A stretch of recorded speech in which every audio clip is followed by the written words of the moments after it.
Everywhere you go, everywhere you look, you find color in your life. Beautiful colors are a pleasure to see.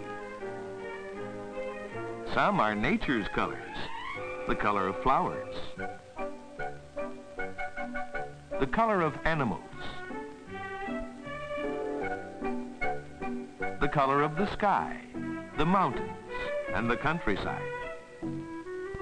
These are some of nature's colors.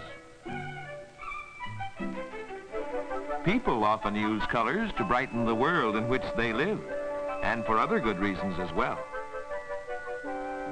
What a drab place the world would be if there were no colors.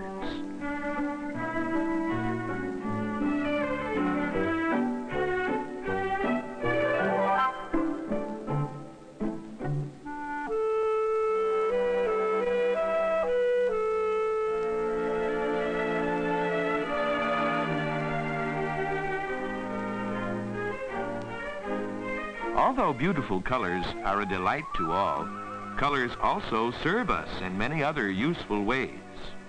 As an example, when a traffic signal turns to red, everybody knows that this means to stop. The cars wait while the light is red. When the light changes to green, the motorist knows it's time to go.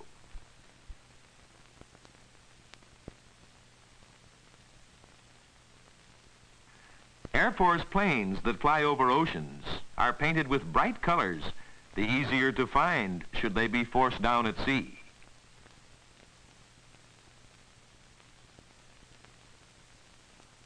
Colors are used in building radio and television sets. There are hundreds of parts in a radio. Some are so small, it's hard to print certain very important numbers on the part.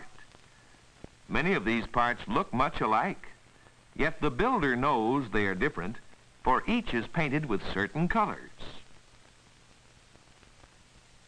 Each color stands for a certain number, and each different part is colored in a different way.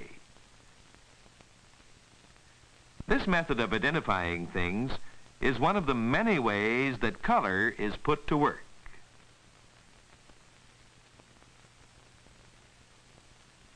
People prefer eating foods that are beautifully colored to less attractive fare, as has been proved by food packing companies.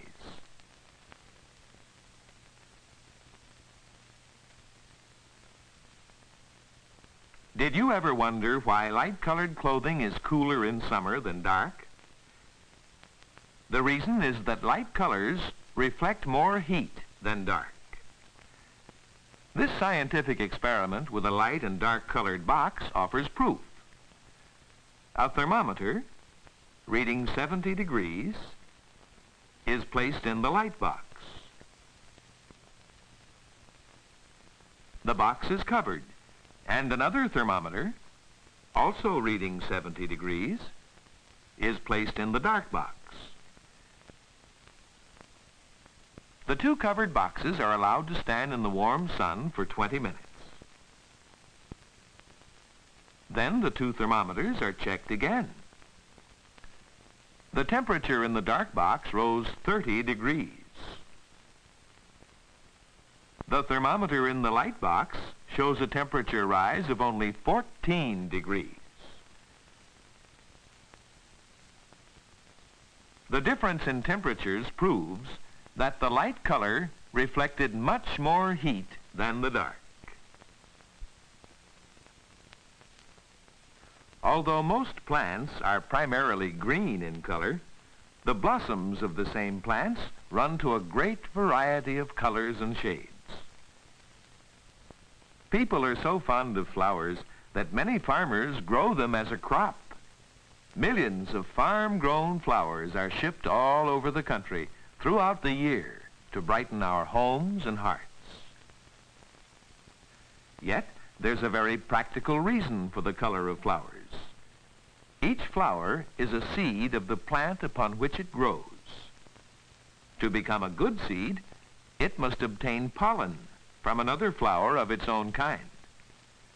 This happens in several ways, one of which is done by insects, particularly by bees. The bees fly from flower to flower, gathering sweet nectar. It's believed the colorful flowers help attract the insects. Pollen sticks to the animal's legs and is transferred when the insect moves from flower to flower. The color of the flower helps attract the insect, and the insect does the job of transferring pollen. This is one of nature's reasons for coloring flowers in many vivid hues.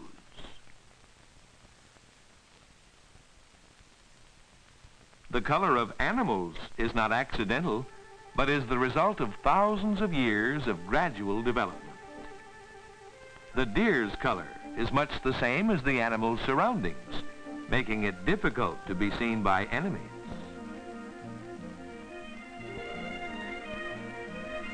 The prairie dog, also a hunted animal, has a similar color for the same reason.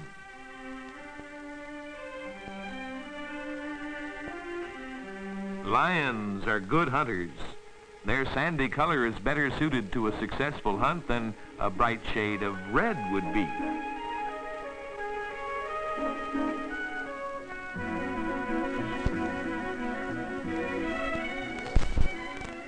Of course, not all lions are hunters. Some are still hunters to be.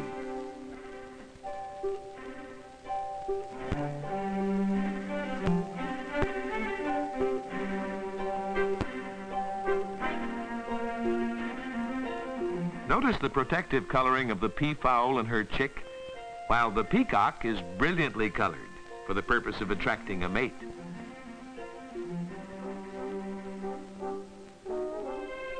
Of all the colorful birds in the world, the cockatoo is one of the most brilliant.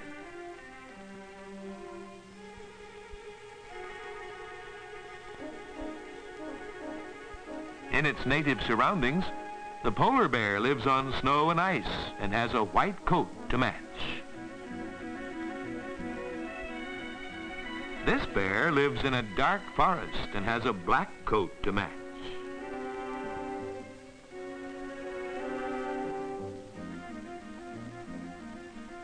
Of course, some animals seem to have colors that serve no useful purpose at all. But even with the zebra, there's probably a good reason why nature has colored this animal in the way that she has. Now here's a defenseless little caterpillar that's colored exactly like the plant upon which it feeds. Do you see it? Right in front of you. Look closely.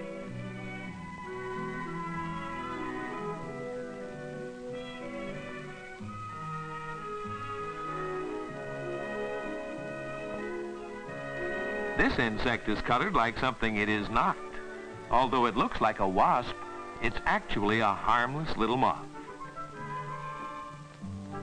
And while some insects imitate other animals, man tries to imitate the color and form of certain insects.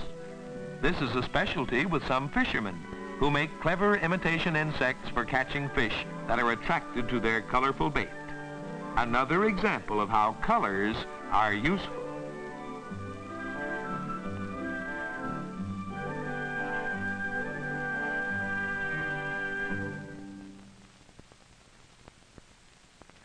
Wherever you go, wherever you look, you too will find ways in which colors are useful. The use of color to help identify things. The use of color to keep things cool. Nature's use of color to help in pollination and for protection in the world of animals. These are but a few of the ways we see that colors are useful, working for man and nature alike.